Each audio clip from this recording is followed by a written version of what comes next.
3 தலைப்பிலே நாம் தியானிக்க இருக்கிறோம். ஒப்புரவாக்கினார், ஒப்புரவாகுங்கள், ஒப்புரவாக்குங்கள்.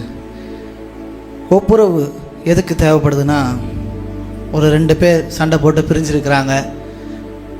ஒருத்தருக்கு விரோதமாக ஒருத்தர் பேசிக்காமல் கண்டுக்காமல் இருக்கிறாங்கன்னா அந்த இடத்துல அவங்கள சேர்க்கறது தான் ஒப்புரவாக்குதல். இந்த வேலையை இங்கே யார் செய்கிறாருன்னா இயேசு கிறிஸ்து இங்கே செய்கிறத நம்ம பார்க்க முடியும். பிதாவாகிய தேவனோடு நம்மை ஒப்புரவாக்கினார் என்பதை சொல்லி கொடுத்து தான் இந்த 2 வசனங்கள்லையும் போட்டிருக்கு.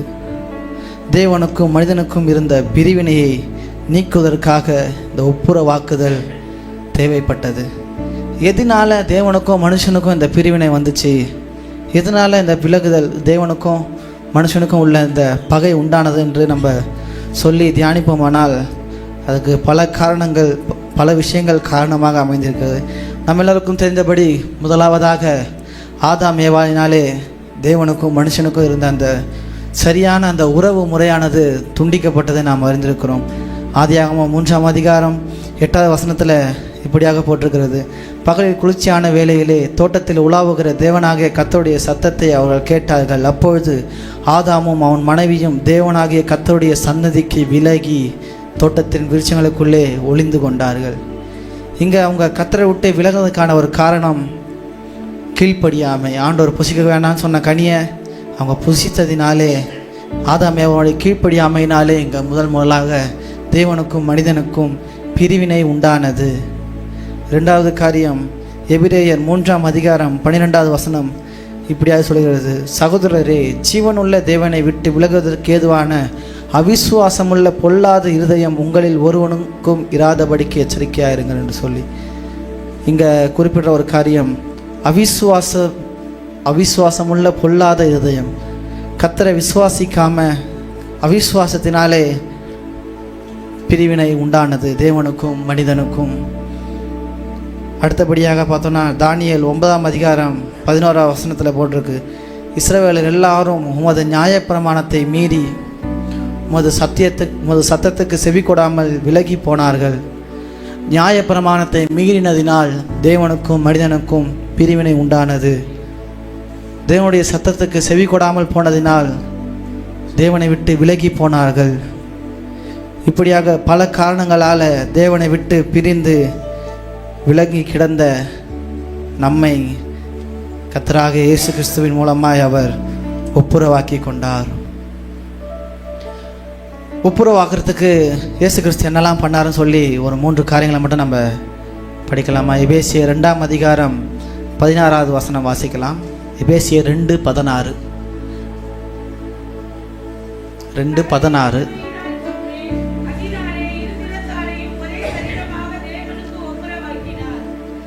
பகையை கொன்றதினால் ஒப்புரவானோம்.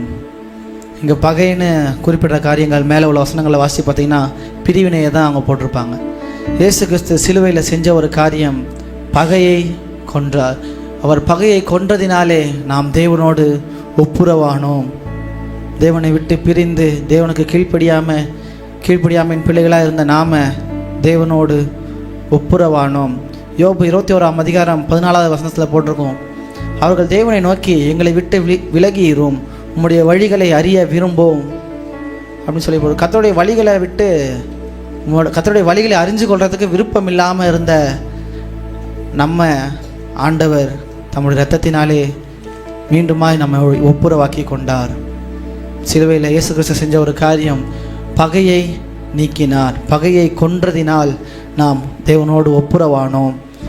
2வதாக கொலோசையர் 1ஆம் அதிகாரம் 20வது வசனத்தில் போட்டிருக்கு: அவர் சிலுவையில் சிந்தின இரத்தத்தினாலே சமாதானத்தை உண்டாக்கி பூலோகத்தில் உள்ளவைகள் பரலோகத்தில் உள்ளவைகள் யாவையும் அவன் மூலமாய் தமக்கு ஒப்புரவாக்கி கொள்ளவும் அவருக்கு பிரியமாயிற்று.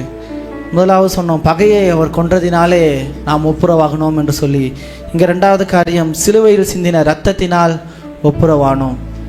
அவர் சிலுவையில் சிந்தின இரத்தத்தினாலே நாம் தேவனோடு கூட ஒப்புரவானோம். 3வது காரியம், கொலோசையர்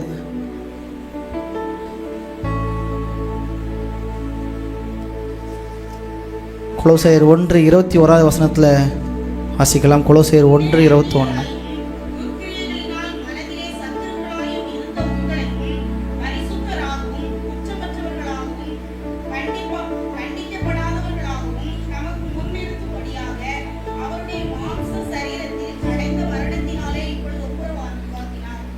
அவர் அடைந்த மரணத்தினாலே நாம் ஒப்புரவாக்கப்பட்டோம். ஃபஸ்ட்டு காரியத்தில் பார்த்தீங்கன்னா பகையை அவர் கொன்றதால் ஒப்புரவாகணும். அது சிம்பிளாக முடிஞ்சிடும். ஒரு வேலையை செஞ்சு முடிக்கிற மாதிரி தான். பகையை அவர் கொண்டுட்டு இருந்தானா அந்த ஒப்புரவாக்குதல் நமக்கு கிடைச்சது. ரெண்டாவது காரியம் அதை விட கொஞ்சம் எக்ஸ்ட்ரீமாக போய் தன்னுடைய ரத்தத்தை சிந்தி ஒப்புரவாக்கினார். இந்த மூன்றாவது அங்கே சொல்லப்படுகிற ஒரு விஷயம், தன்னுடைய சரீரத்தை மரணத்துக்கு ஒப்பு கொடுத்ததினாலே அவர் நம்மை தேவனோடு ஒப்புரவாக்கினார். நம்மளை அவர் ஒப்புரவாக்குறதுக்கு என்னெல்லாம் செய்ய முடியுமோ, எந்த லெவல்லாம் ஏற முடியுமோ எல்லாத்தையுமே பண்ணி தேவனோடு நம்மை ஒப்புரவாக்கினார். எபேசியர் 2ஆம் அதிகாரம் 8வது வசனம் 9வது வசனத்தில் போட்டிருக்கோம், கிருபையினாலே விசுவாசத்தை கொண்டு ரட்சிக்கப்பட்டீர்கள், இது உங்களால் உண்டானதல்ல, இது தேவனுடைய ஈவு, ஒருவரும் பெருமை பாராட்டாதபடிக்கு இது கிரியைகளினால் உண்டானது அல்ல. நம்ம பெருசாக சொல்லக்கூடாது, நான் உத்தமன், நான் நல்லவனாக இருந்தேன், அதனால தான் ஆண்டவர் என்னை தெரிஞ்சு கொண்டார். நம்ம சொல்லுவோம், பக்திவானை கத்த தமக்காக தெரிந்து கொள்கிறார், நான் பயங்கர பக்திவானாக இருந்திருக்கேன், அதனால தான் ஆண்டவர் என்னை தெரிஞ்சிருக்கிறாரு அப்படின்ட்டு நாம் பெருமை பாராட்டாதபடிக்கு இது கிரியைகளினால் உண்டானது அல்ல. இயேசு கிறிஸ்துவின் தியாகத்தினால், அவர் பகையை வென்றதினால், இரத்தத்தை சிந்தினதினால், தன்னையே மரணத்துக்கு ஒப்பு கொடுத்ததினாலே நாம் தேவனோடு ஒப்புரவாக்கப்பட்டோம். இதை நாம் அறிந்தவர்களாக இருக்க வேண்டியது அவசியமாக இருக்கிறது. ரெண்டாவது காரியம், ஒப்புரவாகுங்கள். ஃபஸ்ட்டு நம்ம தியானித்தது ஒப்புரவாக்கினார். தேவனோடும் மனுஷனுக்கும் இருந்த அந்த பிரிவினையை இயேசு கிறிஸ்து நீக்கி சிலுவையின் மரணத்தின் மூலமாய் பிதாவோடு நம்மை ஒப்புரவாக்கினார். இங்கே ரெண்டாவது சொல்லப்படுகிற ஒரு காரியம், ஒப்புரவாகுங்கள். யாருக்குள்ளே நம்ம ஒப்புரவாகணும்? தேவனோடு ஒப்புரவான நாம் மற்றவர்களோடு ஒப்புரவாகி இருக்கிறோமா? இல்லைனா இன்னும் பழைய பகையோடு, பழைய பிரச்சனையோடு, பழைய சண்டை, வைராக்கியம், போட்டி, எரிச்சலோடு இருக்கிறோமா? தேவன் அதை விரும்புகிறவர் அல்ல. அவர் பிரிவினையை வெறுக்கிறார். அவர் அந்த பிரிவினையை நீக்கிறதுக்காக தான், ஒப்புரவாகிறதுக்காக என்னெல்லாம் செய்ய முடியுமோ எல்லாத்தையும் செஞ்சார். நாம் மற்றவர்களோடு, நம்ம கூட இருக்கிறவங்களோடு ஒப்புரவாகி இருக்கிறோமா? சொந்த பந்தங்களோடு, நண்பர்களோடு, வீட்டை சுற்றி இருக்கிறவங்களோடு, பக்கத்து வீட்டுக்காரங்களோடு, எதிர்த்த வீட்டுக்காரங்களோடு, மேல் வீடு கீழ் வீடு சுற்றி எல்லாரோடும் ஒப்புரவாக இருக்கிறோமா? ஒரு பெரிய கேள்விக்குறி தான் அங்கே வைக்கணும். சொல்லுவாங்க, காலைல தான் சண்டை போட்டு வந்தேன். ஒப்புரவாகுவோம். சாரின்ற அந்த ஒரு வார்த்தை பெரிய பிரச்சனையும் சால்வ் ஆகிடும். ஆனால் அது கேட்குறது ரொம்ப கஷ்டம். நம்மளுக்கு கஷ்டம்தான். ஆனாலும் தேவன் ஒப்புரவாக்குதலை விரும்புகிறார். ஒன்று நம்ம அவங்க செஞ்ச தப்பை மன்னிச்சிடுவோம், இல்லை நம்ம தப்பு செஞ்சுருந்தா போய் மன்னிப்பு கேட்டுருவோம். தேவன் விரும்புகிறது எப்படி ஆகிலும் ஒப்புரவானவர்களாய் நாம் இருக்க வேண்டும் என்பது தான். மத்தேயு 5ஆம் அதிகாரம் 23ஆம் வசனம் 24வது வசனத்தில் அங்கே படித்தோம்னா அங்கே ஒரு காரியத்தை இயேசு கிறிஸ்து சொல்கிறத நம்ம பார்க்க முடியும். மத்தேயு 5:23-24.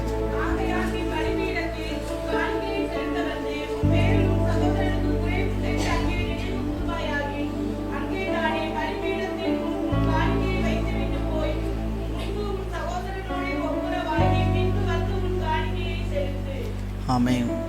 புரிஞ்சிருக்கும்னு நினைக்கிறேன். நம்ம மற்றவங்களோட ஒப்புரவாகாமல் என்னத்தை தான் ஆண்டவர் காணிக்கை கொடுத்தாலும் அது வேஸ்ட், அது வீணானது.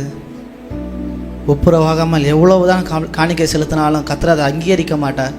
அவர் சொல்கிற காரியம், ஃபஸ்ட்டு நீ போய் உன் சகோதரனோட ஒப்புரவாகிட்டு அப்புறம் வந்து காணிக்கை போடு. நம்ம ஒன்று பெரிய தோட்டம், ஐயோ சர்ச்சுக்கு நிறைய தேவை இருக்குது, நம்ம கொடுத்துடணும், அதை செய்யணும், இதை செய்யணும், அதெல்லாம் ரெண்டாவது விஷயம்.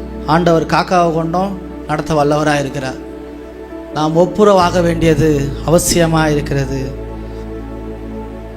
தேவன் ஒப்புரவாகுதலை விரும்புகிறார். நாம் சுற்றி இருக்கிறவங்களோடு ஒப்புரவாகணும். கர்த்தர் பேசுவான்னு நம்புகிறேன். நான் உணர்த்தப்பட்டேன், ஆகையால் பேசுகிறேன். சுற்றி இருக்கிறவங்களோடு யாரெல்லாம் நீங்கள் யார்கிட்டலாம் சண்டை போட்டிங்களோ ஞாபகத்துக்கு வராங்களா? மைண்டில் இவன்ட்டு அதை பேசுகிறேனே, இவளை பார்த்து இவ்வளோ சொன்னனே, இவன்ட்டு அப்படி சண்டை போட்டனே. ஒப்புரவாகுங்கள். மன்னித்து விடு அல்லது மன்னிப்பு கேள். தேவன் ஒப்புரவாகுதலை விரும்புகிறார். மூணாவது காரியம், ஒப்புரவாக்குங்கள். ஃபஸ்ட்டு தியானித்தோம் ஒப்புரவாக்கினார் என்று சொல்லி, ரெண்டாவது ஒப்புரவாகுங்கள் அப்படின்னு சொல்லி தியானித்தோம். மூன்றாவது ஒப்புரவாக்குங்கள். யாருக்கு ஒப்புரவாக்கணும்னா, தேவனுக்கும் தேவனை அறியாத மற்ற ஜனங்களையும் நாம் ஒப்புரவாக வேண்டியது அவசியமாக இருக்கிறது. 2 கொரிந்தியர் 5ஆம் அதிகாரம் 18வது வசனத்திலிருந்து 20வது வசனம் வரையும் வாசிக்கலாமா? 2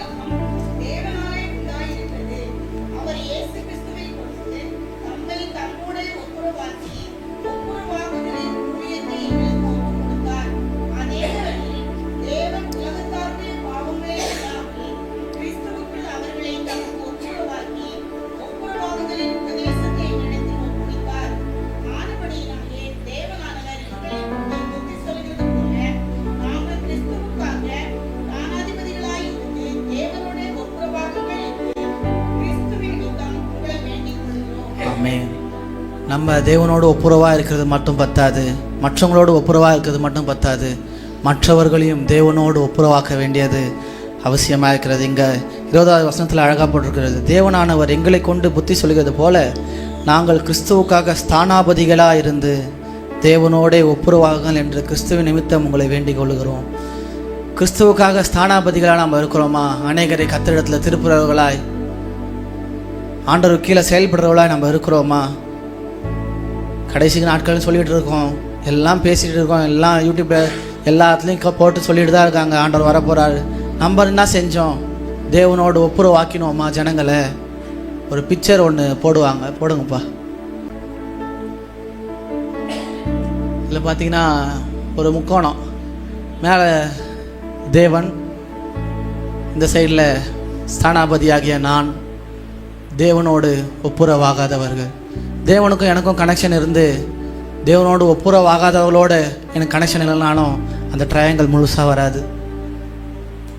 இல்லை, நான் மற்றவங்களோடு ஒப்புரவாக இருந்து தேவனோடு கனெக்ஷன் இல்லைனாலும் அந்த ட்ரையாங்கிள் முழுசாக வராது. அதே நேரத்தில் நான் தேவனோடு ஒப்புரவாக இருந்து மற்றவங்களோடு ஒப்புரவாக இருந்து மற்றவர்கள் தேவனோடு ஒப்புரவாக இல்லைனா அந்த ட்ரையாங்கிள் முழுசாக வராது. ஆண்டவர் நம்ம இடத்துல பகிர்ந்து கொள்கிற ஒரு விஷயம், மற்றவர்களை ஒப்புரவாக்குங்கள்.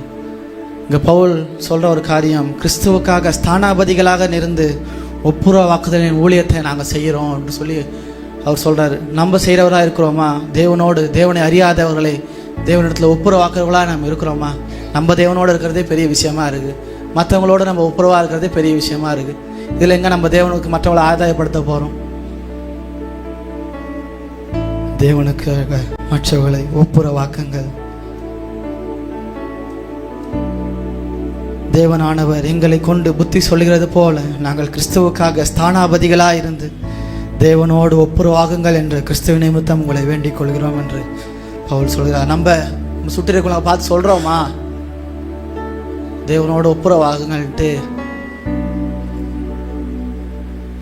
சொன்னால் நம்ப மாட்டீங்க. என் கிளாஸில் பூசாரி ஒருத்தன், ஒரு கோயிலுக்கு லோகேஷ்னு சொல்லி அவன் பேர், கோயில் பூசாரி. காலேஜில் வியாழக்கிழமைனா யூத் ப்ரேயர் செல் ஒன்று நடக்கும், சர்ச்சு டைட்டஸ் அங்கே சர்ச்சில். காலேஜ் முடிச்சுட்டு போவோம், இவன் பூசாரி, இவன் வருவான் கூட. தேவனோடு ஒப்புரவாக்குங்கள். யார் என்ன எதுலாம் நம்ம பார்க்க, இவன்லாம் செய்ய மாட்டான், இவன்லாம் கர்த்தரை அறிஞ்சு கொள்ள மாட்டான் அப்படி நம்ம என்னத்தை கால்குலேட் பண்ணணும்? இவங்க அதை பண்ணவங்க, இவன் இந்த தப்பு செஞ்சவன், இவன் அதை பண்ணவன், இது செஞ்சவன் தான் இவன் ஆண்டவருக்கு பிடிக்காது. நம்மளே ஆண்டவர் ரசித்தாருன்னா அவங்கள ரசிக்க மாட்டாரா? ஒப்புரவாக்குங்கள். யாக்கோபு 5ஆம் அதிகாரம் 20வது வசனம், தப்பி போன மார்க்கத்தினின்று பாவியை திருப்புகிறவன் ஒரு ஆத்துமாவை மரணத்தினின்று ரட்சித்து திரளான பாவங்களை மூடுவான் என்று அறிய கடவன். தப்பி போன மார்க்கத்தினின்று பாவியை திருப்புகிறவன் ஒரு ஆத்துமாவை மரணத்தினின்று ரட்சித்து திரளான பாவங்களை மூடுவான் என்று அறிய கடவன். 3 காரியத்தை நாம் தியானித்தோம். தேவன் நம்மை ஒப்புரவாக்கி கொண்டார். 2வதாக பார்த்தோம், மற்றவர்களோடு சுற்றி இருக்கிறவர்களோடு நாம் ஒப்புரவாக வேண்டும் என்று சொல்லி தியானித்தோம். 3வதாக தேவனோடு இன்னும் ஒப்புரவாகாமல் இருக்கிற ஜனங்களை தேவனோடு ஒப்புரவாக்க வேண்டும் என்று தியானித்தோம். கர்த்தர் தாமே இந்த வார்த்தைகளை ஆசீர்வதிப்பாராக.